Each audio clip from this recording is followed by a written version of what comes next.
Hoje teremos a imensa satisfação de assistir à conferência de uma colega muito próxima e parceira. Mara Viveiros tem sido exemplar ao expressar novos modos de referir e dar propósito singular à nossa América, reflexão que tem potência e posição.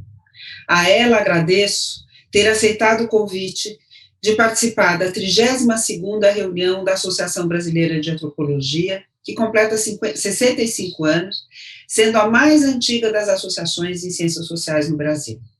Nossa associação tem enfrentado o desafio de articular a produção científica, a organização e mobilização de diferentes redes de conhecimento, de gerar visibilidade, de estimular o debate e, nesses tempos sombrios, de resistência. A ABA assume posições políticas frente a um cenário governamental que desqualifica os direitos estabelecidos pela Constituição e que tem atacado sistematicamente as ciências humanas. O sentido do que fazemos é enfrentar o contexto mais amplo que afeta a antropologia que fazemos entre nós e aquela que fazemos em diálogo com o mundo. Aí está a importância estratégica de resistir ao autoritarismo, aos abusos, com o conhecimento, com a troca e com a insubmissão dos saberes. Olá, eu sou a Luciana de Oliveira Dias, sou professora na Universidade Federal de Goiás e a atual coordenadora do Comitê de Antropólogas Negras e Antropólogos Negros da ABA.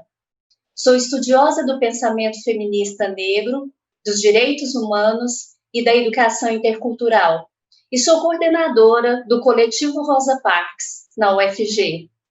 Com muita alegria, nesse fazer antropológico, revelador de saberes insubmissos, que acontece nesta 32ª RBA, damos início à conferência As Cores do Antirracismo. Hoje, nos convidando a esperançar e colocando em perspectiva nossos lugares de enunciação, estamos com a professora Mara Viveiros Vigoia. A antropóloga Mara Viveiros Vigoia é fundadora e coordenadora da Escola de Estudos de Gênero da Universidade Nacional da Colômbia. Foi presidente da Latin American Studies Association, a LASA.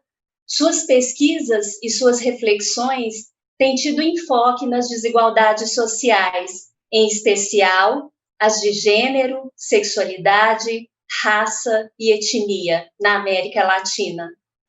Dentre suas importantes obras se destacam De Quebradores e Cumpledores, sobre hombres, masculinidades e relaciones de género en Colombia, Raça, Etnicidade e Sexualidades, Cidadania e Multiculturalismo em América Latina, Understanding Global Sexualities e Ethnicity, Race and Color in Latin America.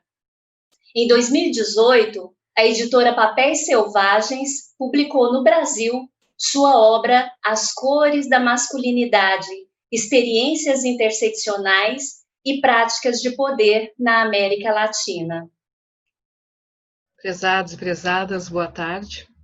Estimados professores Mara Viveiros e Henrique Fassan.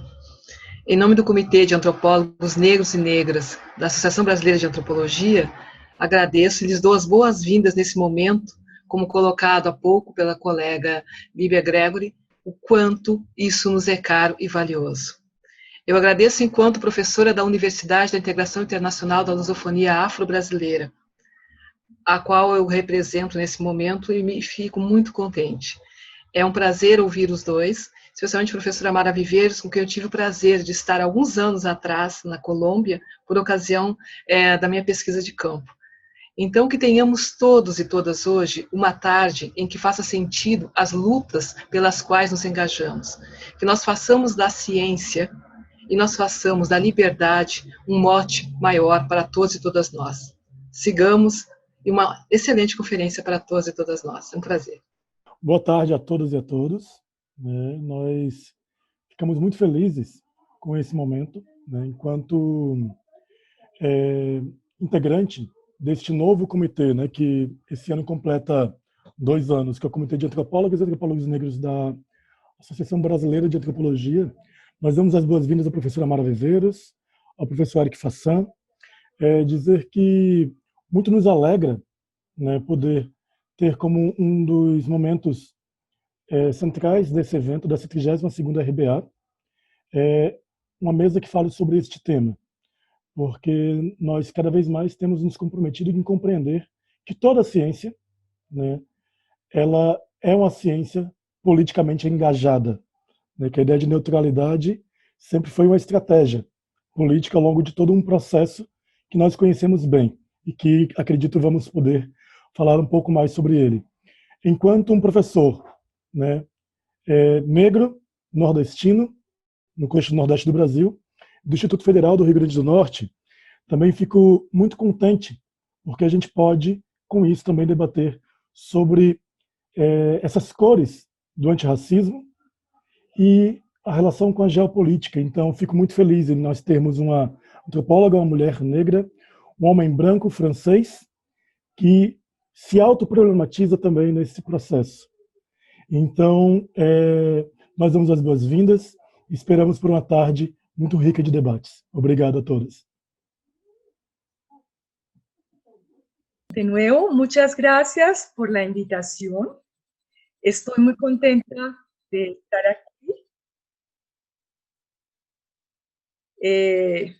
Quiero agradecer a María Filomena Gregory, a Sergio Carrara, a Ángela Facundo, que fue también muy importante en esa invitación, y por supuesto también a mi colega y amigo Eric Fassan por su confianza. Bueno, tal como va a ser evidente, nuestros caminos son distintos, nuestros estilos discursivos y la forma en que abordamos esta invitación.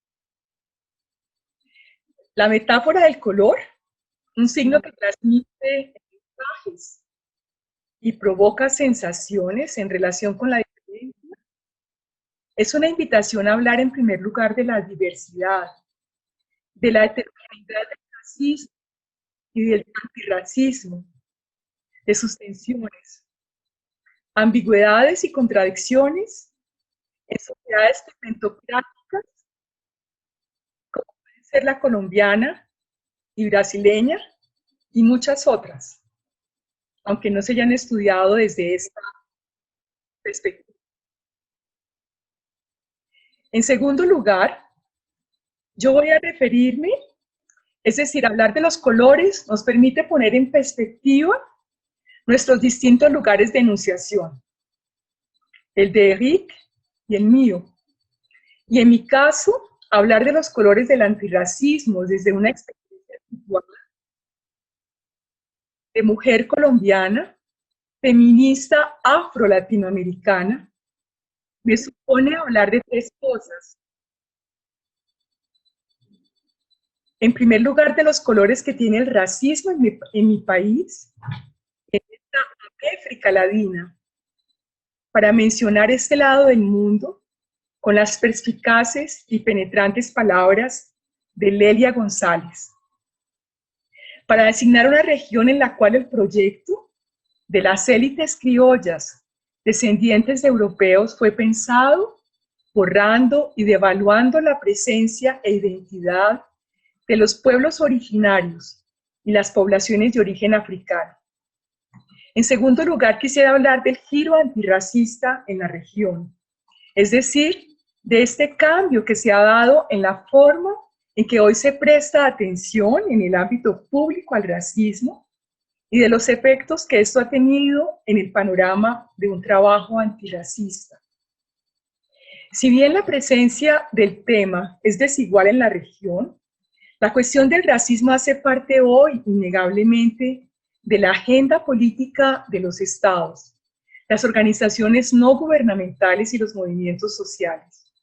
Y en tercer lugar, voy a hacer referencia a mi lugar de enunciación y posicionalidad frente a los temas del racismo y por consiguiente del antirracismo a partir de tres experiencias. Bueno, voy a partir del supuesto de que sin racismo y sin racialización no existe la raza. Dicho de otra manera, el concepto de raza deriva del racismo y no al revés. Y en ese sentido es importante entender que el racismo alude a una ideología y a prácticas que vinculan de forma discursiva los cuerpos, los comportamientos, las herencias bioculturales, para justificar, producir, reproducir relaciones de desigualdad que se traducen en privilegios y beneficios, poder y seguridad que corresponden a estos procesos. Es un discurso cambiante, remite siempre a configuraciones históricas específicas de dominación que están profundamente arraigadas en contextos políticos, económicos y culturales variables. En nuestra América Latina, desde el periodo colonial, las desigualdades sociales han tenido una dimensión racial. Y para el sociólogo peruano Aníbal Quijano, la raza fue el artefacto inventado más importante de la conquista y la colonización, el que permitió convertir en otros y otras a los vencidos en la guerra de la conquista. Y a eso se les atribuyó una naturaleza otra, indeleble en el cuerpo. Y esa alteridad impuesta posibilitó la expropiación de sus productos y saberes, cuyo plusvalor nunca fue reconocido ni remunerado. La permanencia de este patrón de poder, cuya piedra angular es la imposición de una clasificación racial, étnica, que Quijano denominó colonialidad, también se puede leer justamente en la persistencia del valor del capital racial de la blanquidad. Es importante considerar que las jerarquías raciales han sido definidas a partir de criterios múltiples que pueden ser fenotípicos, culturales, religiosos, lingüísticos, pero al mismo tiempo que los ordenamientos raciales modernos, en ellos la blanquidad o blanquitud es el referente universal, el punto cero, la absoluta positividad y el rasero a partir del cual se evalúan y clasifican todas las otredades de Occidente. A esos procesos de jerarquización, de atribución de significados raciales, tanto a sujetos, a instituciones y estructuras, y a la producción de categorías que generan alteridad y minorización, lo llamamos racialización. En resumen, el racismo crea la raza, esa categoría que se les ha aplicado en determinados momentos y lugares a cierta clase de personas para dominarlas y excluirlas, convirtiéndolas en alteridades naturalizadas. Me parece importante distinguir entre racismo individual y racismo institucional, porque de eso también se habla mucho hoy y el antirracismo tiene que ver precisamente con esta división.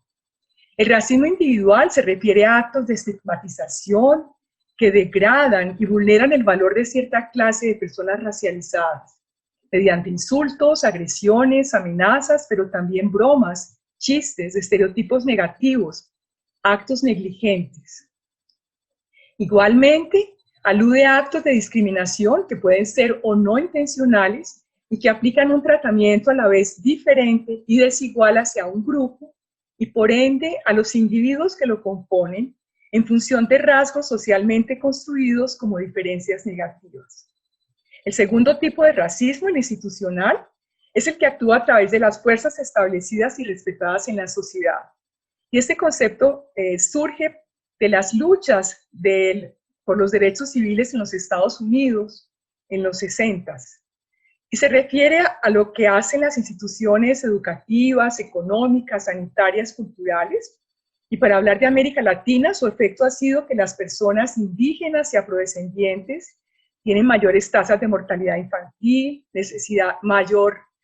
mayores necesidades básicas insatisfechas, peores condiciones de vida y menor acceso a la educación y la salud.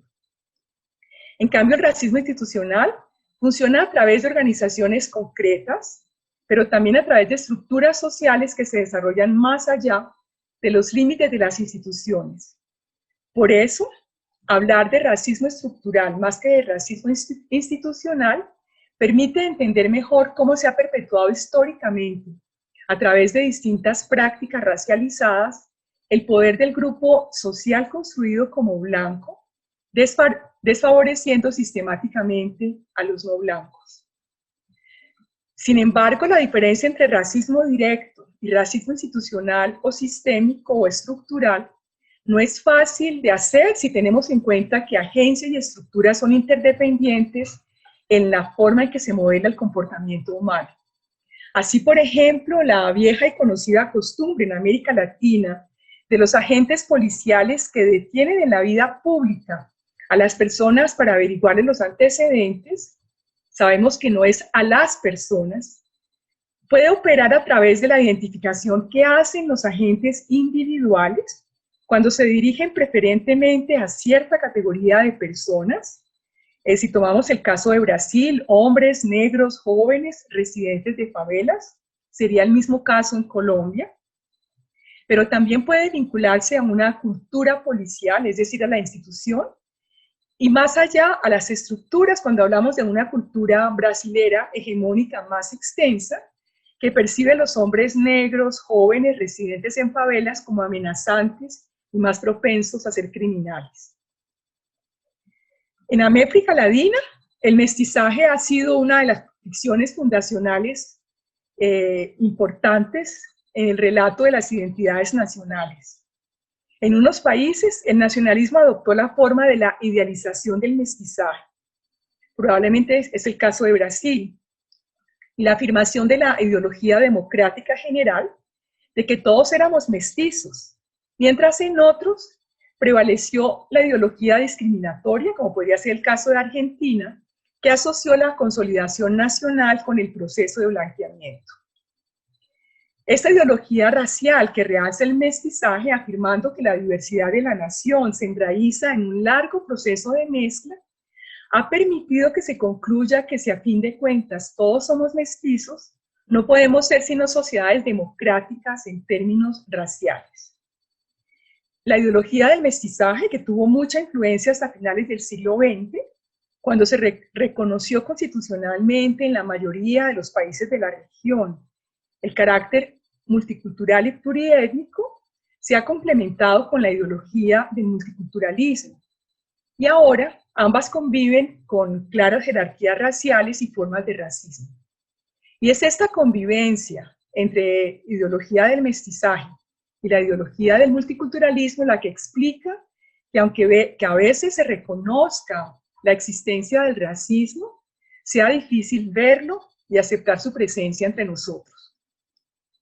Estas poderosas narrativas del mestizaje han obstaculizado el reconocimiento del racismo y han sometido a quienes señalan su presencia a una deslegitimación moral, acusándoles de racistas. Por otra parte, un discurso en el que se proyecta la mezcla racial como fundamentalmente antagónica al racismo hace que cualquier forma reconocida de racismo se perciba como un problema en vías de solución. En América Latina, el racismo no se percibe de la misma manera que en los Estados Unidos, no se refiere a fronteras fijas entre grupos raciales ni a marcas ancestrales detectadas por el sistema institucional de la gota de sangre. Entre nosotros, nosotras, el racismo se ejerce en relación con la apariencia, con los rasgos físicos, con la fisonomía, con los gestos, con el acento. Y la raza es leída por las marcas que dejan los cuerpos y no en función de la genealogía y el origen como en Estados Unidos. Entre nosotros la racialización es transversal a las fronteras de clase, las atraviesa y además incorpora las diferencias socioeconómicas mediante un ordenamiento pigmentocrático. El racismo, que podríamos llamar latinoamericano, está ligado en ese sentido al clasismo, porque las clases tienen colores de piel distintos, en el sentido de que como tendencia general las personas y familias con mayores capitales, social, cultural, escolar, económico, simbólico, son de tez más clara e inversamente las de menores capitales más oscuras. Además, si tomo el caso colombiano, cada región produjo una forma propia de crear alteridades. Así que en Colombia, cuando se mencionan las especificidades de las culturas regionales, cuando se habla de la cultura costeña, de la cultura paisa, de la cultura andina, es también una manera de hablar de raza, pero sin nombrarlo. ya que las regiones, por razones históricas, también han sido construidas a partir de relaciones sociales de raza. En nuestra América Latina, el racismo es minimizado, negado, visto como algo anacrónico o extraordinario. Está tan naturalizado que es mayormente inconsciente, al punto que cuando hablamos de racismo, siempre estamos pensando en hechos que ocurren en Estados Unidos, que ocurrieron antes en Europa, en la Alemania nazi o en Sudáfrica, o en nuestra región, pero en periodos históricos anteriores. No se perciben expresiones verbales que están muy arraigadas en nuestras culturas, como aquella, o a tomar expresiones comunes en Colombia cuando se dice se le subió el indio, como un sinónimo de se puso bravo, o cuando se habla de una merienda de negros, para referirse a una situación de desorden y confusión. Y a lo sumo se vuelve visible cuando existen acciones explícitas o violentas de discriminación racial. También circulan actualmente en nuestro subcontinente discursos sobre el racismo a la inversa. O sea, lo que hablaba un poco Eric cuando hablaba del racismo antiblanco. Y las víctimas del racismo son señaladas muchas veces como racistas por enfatizar demasiado los temas raciales. Y a menudo se socava, se deslegitima la posición moral y psicológica de quienes denuncian el racismo, acusándoles de acomplejados, de resentidos, de hipersensibles, de paranoicos, de vengativos, de violentos o de inestables. La negación del racismo produce sensaciones de desorientación, de inseguridad, de confusión, de dudas en las víctimas, los testigos y en quienes lo denuncian. Y además se percibe que la lucha contra el racismo es una agenda política distractora, anglocéntrica, divisora de las luchas de clase y de género. Y en este contexto, la vivencia del racismo debe ser demostrada ante la presunción de ser inventada, exagerada o el producto de una distorsión subjetiva. Y a menudo el término racismo, racial, raza es evitado por su carga histórica y es reemplazado por vocablos relacionados con categorías étnicas o referidas a la diversidad cultural. Y cuando se admite, el racismo es examinado como una ideología que promueve actos individuales asociados a la injuria, al rechazo, a la humillación, pero pocas veces se percibe o se denuncia en su dimensión estructural. Por otra parte, se asume que los pueblos originarios indígenas sufren menos racismo que las poblaciones negras y que la discriminación racial afecta fundamentalmente a las poblaciones negras. Y esto reduce la posibilidad de crear alianzas y de encontrar elementos comunes en sus procesos de exclusión racial.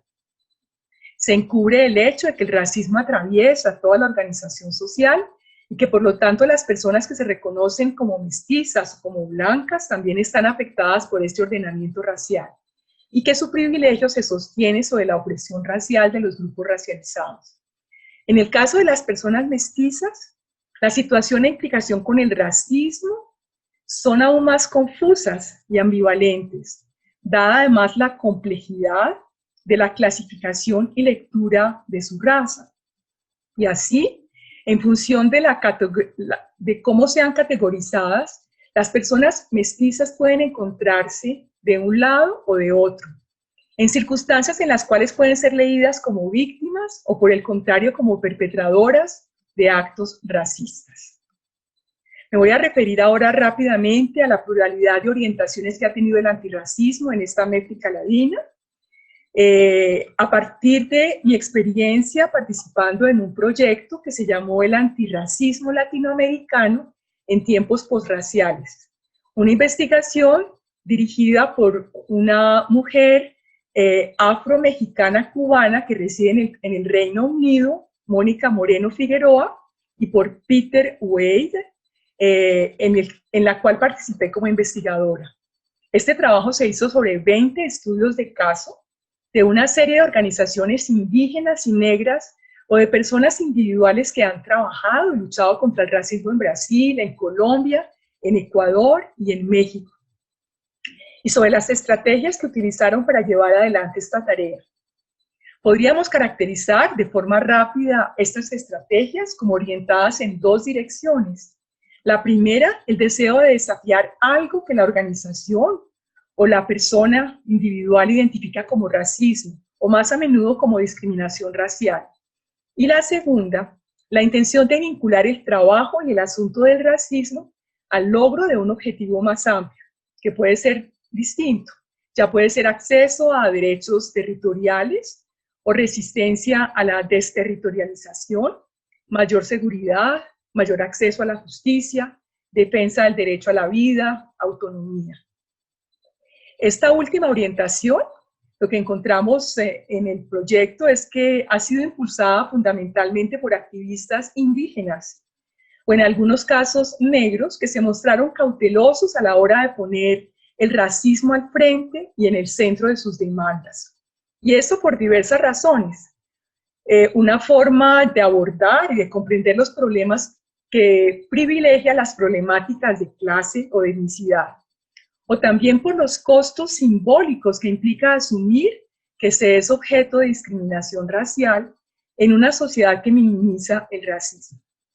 Con base en estas consideraciones, el equipo de investigación llegó al concepto de gramáticas alternativas del antirracismo para dar cuenta de las acciones y los discursos en los que la desigualdad racial y el racismo no son explícitos o centrales, pero tampoco ausentes, y cuyos efectos son antirracistas, porque desafían la distribución racializada del poder y el valor material y simbólico. Algunas organizaciones indígenas señalaron, por ejemplo, que la raza era un concepto anticuado o que el racismo era un problema de color de piel y por tanto que era más relevante para las personas negras que para ellos, especialmente porque quienes lo plantearon tenían una apariencia no muy diferente a la de las personas mestizas o blancas. Estoy hablando de los blancos locales colombianos, ecuatorianos, mexicanos, brasileros. Esto pues, no sería lo mismo en Europa. No obstante, en las entrevistas se mostraron conscientes, esas personas indígenas, que en mayor o menor grado había relaciones fuertes entre injusticia, desterritorialización, violencia y racismo. Esto ha cambiado recientemente y tenemos un ejemplo en Colombia del pasado 16 de septiembre, cuando el pueblo Misak del Cauca, que está en la zona andina, lo que hizo fue derribar la estatua de Sebastián de Belalcázar, que había sido nombrado por la historia oficial como el fundador de Cali y de Popayán. Hicieron un juicio simbólico y después de declararlo culpable de delitos como genocidio, despojo, acaparamiento de tierras, desaparición física y cultural de los pueblos que habían hecho parte de la Confederación Pubenense, derribaron y decapitaron la estatua.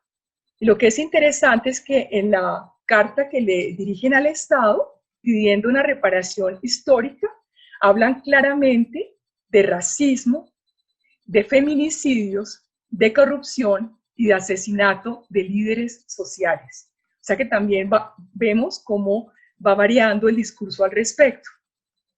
Bueno, otras veces, algunas de las personas entrevistadas aludían a la clase y evocaban al mismo tiempo la diferencia racial. O sea que ahí vemos la relación entre clase y raza, pero cuando hablaban de raza, la nombraban como una presencia fantasmal o visceral. ¿Por qué digo fantasmal? Porque lo que hacía era poner en primer plano las huellas que quedaba de la historia cuando se intenta borrarlas, que es un poco lo que sucedió con este juicio simbólico que hizo el pueblo Misak en el Cauca. O al contrario, la evocaban como una presencia visceral, que ante un evento que se percibe como racista, despierta emociones que vinculan pobreza, falta de poder y prestigio con la condición racializada.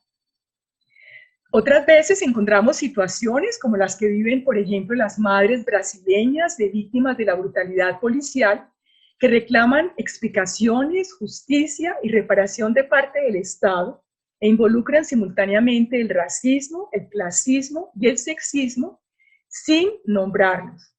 Así, por ejemplo, cuando las madres de la Red contra la Violencia en Río de Janeiro afirman que han superado el miedo a las élites y a las fuerzas represivas porque luchan como madres y con el útero.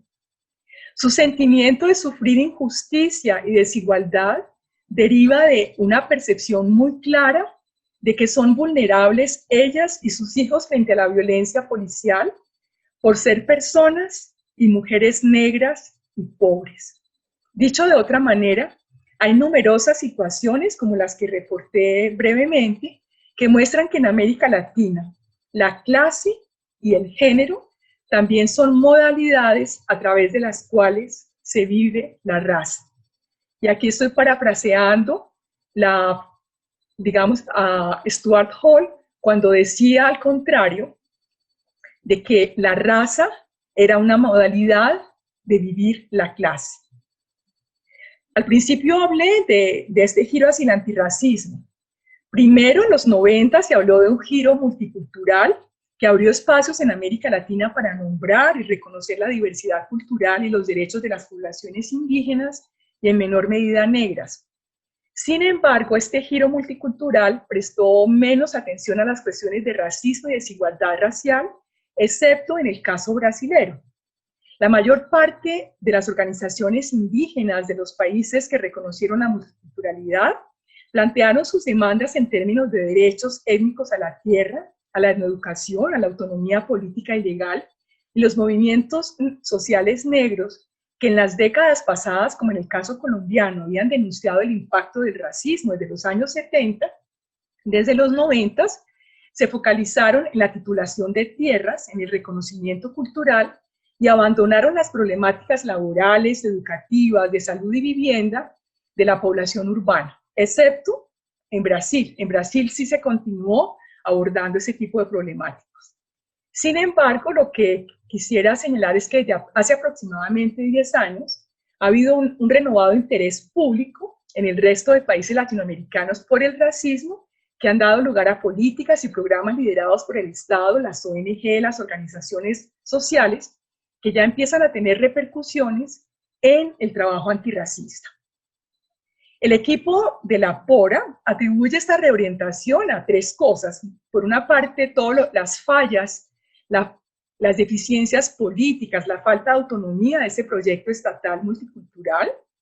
En segundo lugar, a la regresión de los procesos y de los logros sociales y políticos que se habían obtenido en el marco del multiculturalismo. Y en tercer lugar, a la exacerbación de las desigualdades sociales y raciales y la violencia como efecto de la política neoliberal. A la par, la mayor parte de estados latinoamericanos han adaptado sus políticas y programas a esta creciente persistencia del discurso del racismo. Brasil fue nuevamente el país que marcó la pauta para un trabajo antirracista sistémico mediante las acciones afirmativas. En Colombia, el Estado apoyó campañas contra el racismo, aprobó leyes contra el racismo y la discriminación en 2011. En Ecuador también, entre 2008 y 2009, se aprueban leyes que prohíben el racismo y políticas de acción afirmativa para el empleo de indígenas y afrodescendientes en las instituciones estatales. Y en muchos países de la región ha aumentado el número de instituciones especializadas que se ocupan de temas de discriminación racial e implementan las medidas para cumplir el mandato del Decenio Internacional de las Naciones Unidas para los Afrodescendientes 2015-2024. También incluso México, que era el país efectivamente más reticente a hablar de racismo, en 2018 ya el presidente López Obrador se refirió explícitamente a la lucha contra el racismo en su primer discurso como el primero de los 100 compromisos de su nuevo gobierno. Sin embargo, en casi todos los casos el racismo ha sido entendido más como actitudes, comportamientos de estigmatización y discriminación que como un proceso estructural. Y en este sentido, la mayor parte de las acciones propuestas han sido inadecuadas para desafiar las desigualdades históricamente acumuladas, estructurales y racializadas de la sociedad en su conjunto. Este material latinoamericano señala que el panorama actual del antirracismo en América Latina incluye acciones ligadas tanto a gramáticas explícitas de antirracismo como a gramáticas alternativas de antirracismo. examinar ambas modalidades y las diversas posibilidades y limitaciones. En el caso de la PORA, lo que hizo fue enriquecer y complicar lo que se puede entender y movilizar como antirracista o no. Eso plantea preguntas de qué es antirracista, qué no es antirracista. Así, encontramos que el antirracismo radical puede estar presente en acciones que no ponen en el centro el tema del racismo, que incluso no lo nombran. Y por el contrario, que algunas acciones que nombran explícitamente el racismo pueden ser reformistas y tener únicamente un alcance simbólico. La modalidad menos frecuente es la que se orienta a reducir las desigualdades sociales, las desigualdades raciales estructurales, como en el caso de las acciones afirmativas. Al mismo tiempo, se han desarrollado distintas y valiosas iniciativas en el ámbito mediático, legal, cultural, en torno al cuerpo, al territorio, a la movilidad social y a la reparación legal, pero que tienden a focalizarse más en los individuos y a tener un efecto más simbólico que práctico. Esta diversidad de hallazgos invita a asumir la importancia de reconocer la heterogeneidad de las luchas antirracistas que se están librando en la región. Este año, a raíz de las manifestaciones y protestas que suscitó el asesinato de George Floyd, se multiplicaron las declaraciones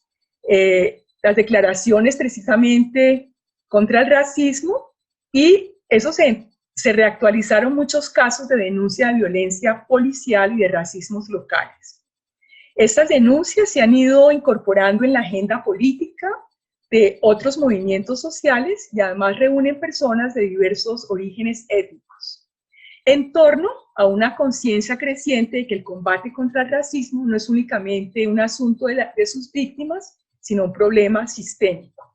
Y algo que llama la atención es que la expresión racismo sistémico se ha empezado a utilizar de forma generalizada en los medios de comunicación, pero también en la vida cotidiana.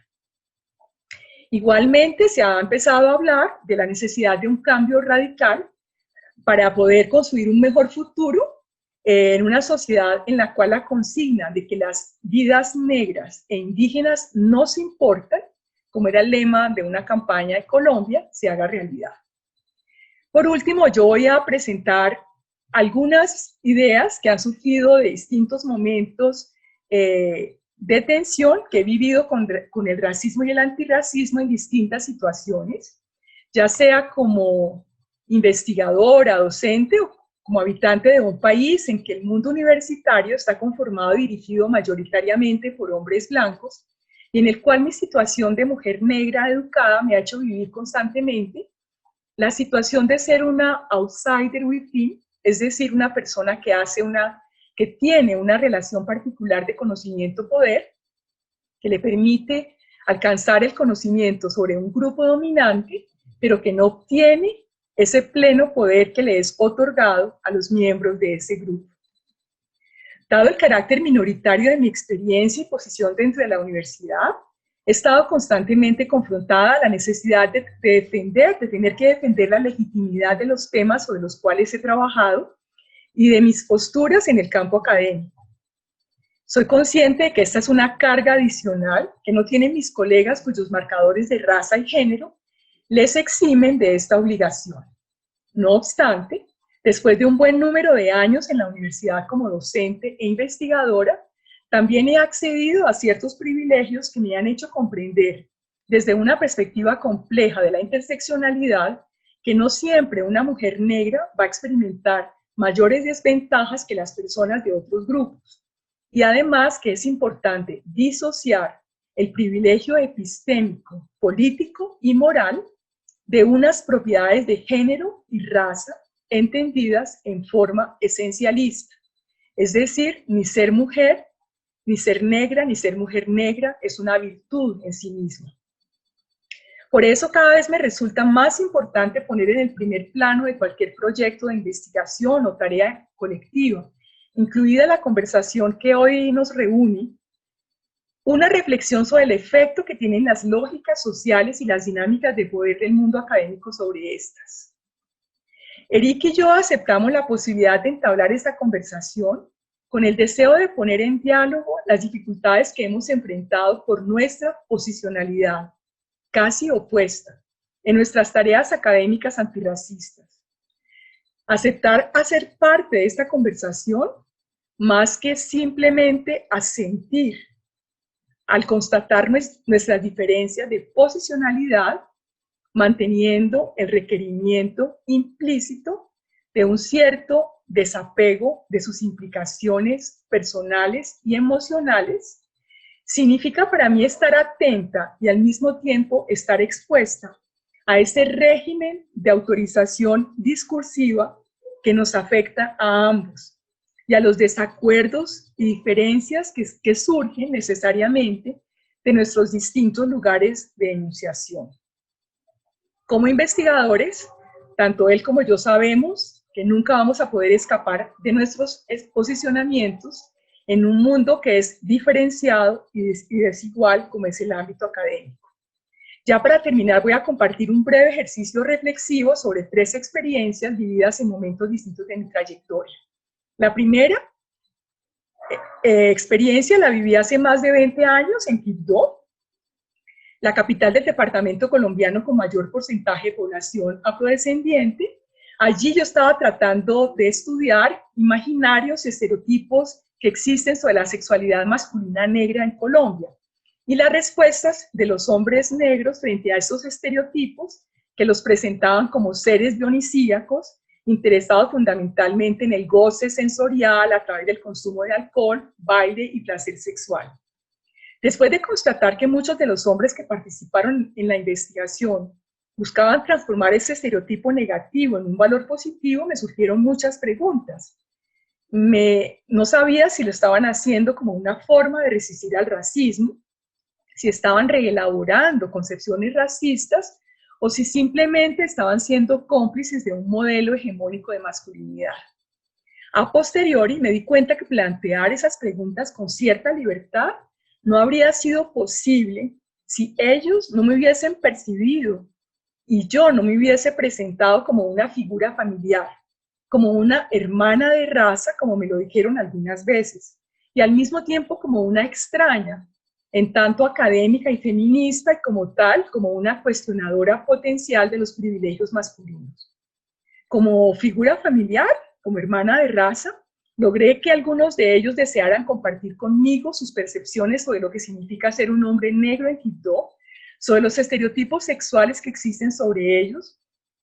En algunos casos me expresaron vivirlo como una ventaja que compensaba un lugar social desvalorizado y en otros como una imposición que les impedía expresar su individualidad. Pero como figura extraña también encontré resistencias, particularmente de quienes ocupaban posiciones de liderazgo en los movimientos políticos negros que se estaban desarrollando en este departamento a finales de la década de los 90. Algunos de ellos me dijeron que el feminismo era un planteamiento sin arraigo en la historia local, y otros que era una ideología divisoria de las luchas del pueblo afrocolombiano, y por eso no aceptaron participar en la investigación. Sin embargo, otros, pese a que no comprendían siempre la pertinencia de mi trabajo ni mis preguntas, me abrieron las puertas de su ciudad, de sus organizaciones, y me ofrecieron contactos y conversaciones con otros hombres porque me percibieron como una hermana, un poco excéntrica de pronto, pero al fin y al cabo como una hermana. Incluso aceptaron algunas de mis críticas al sexismo de algunas organizaciones políticas como una crítica casa adentro, para utilizar el concepto del líder afroecuatoriano Juan García. Es decir, aceptaron mi crítica como un cuestionamiento que podía acogerse, porque no desconocía las aspiraciones ni los criterios culturales del pueblo negro chocuano. Esta experiencia me enseñó la importancia de entender los contextos específicos en los que se manifiestan los privilegios y las desventajas y su carácter relacional. La segunda experiencia que voy a referir tuvo lugar en Cali, mi ciudad natal, en un taller sobre interseccionalidad que impartí con una colega afrocaribeña, en un espacio asociativo, afro, en el año 2011. Después del taller, que resultó ser para mí una experiencia muy estimulante y gratificante por el interés que suscitó en las mujeres asistentes y por las complicidades que se generaron entre nosotras, como mujeres negras, las participantes me invitaron a compartir una comida que todas ayudamos a preparar.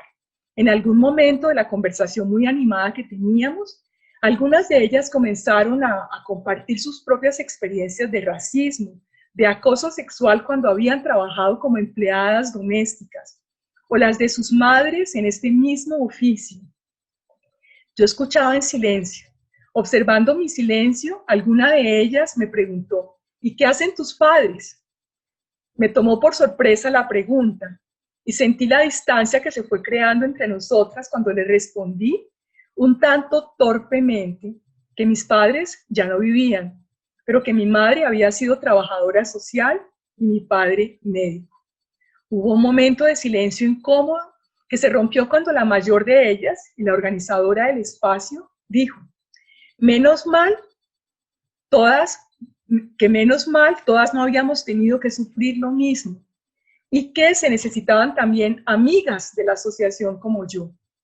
Como figura de autoridad, me dio un lugar de amiga, despejando las ambigüedades y los límites de la sororidad horizontal que habíamos experimentado como mujeres negras antes.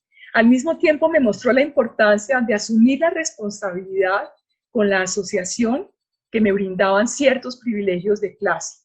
Esa noche recordé que no hay una experiencia unificada o una experiencia verdadera, auténtica de ser mujer negra, y que la importancia de la raza, la clase y el género varía según el contexto en el que se den estas relaciones. La tercera experiencia, ya para terminar, proviene del proyecto La Pora que mencioné antes. En él participábamos 14 personas de distintos países, edades, trayectorias académicas y migratorias, pertenencia étnico-racial, género y posición social. 4 podríamos ser descritas como afro-latinoamericanas de distintos colores. 5 como blanca mestiza latinoamericanas, también de distintos colores. Una como blanca europea, otra se reconoció como indígena mexicana y otra como japoneso-mexicana.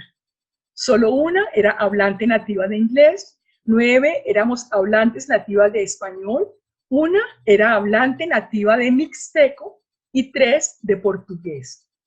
Con tal diversidad, sabíamos desde el principio que no iba a ser fácil la tarea, pero no menos interesante. Pocas veces he tenido la oportunidad de pensar y experimentar tanto el efecto del lugar de enunciación, su carácter relacional, la interdependencia de nuestras redes, capacidades, bagajes y trayectorias. La novedad en este caso fue trabajar con otras investigadoras negras en un proyecto que estuvo dirigido por una académica negra, residente latinoamericana, residente y docente en el Reino Unido. Esto da cuenta, por una parte, de la mayor presencia de intelectuales negras en el ámbito académico y por otra, de la fuerza que aporta pertenecer a un colectivo de voces diferentes y singulares, pero aunadas por una experiencia común de racialización.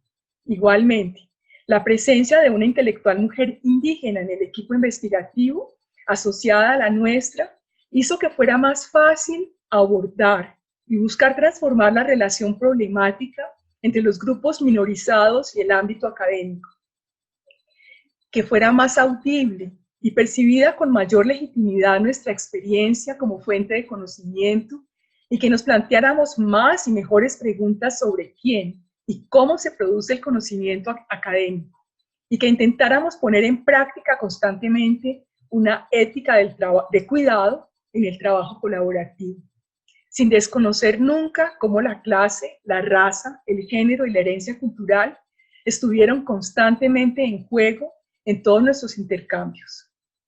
Hubo momentos muy amables, pero también vivimos momentos muy tensos.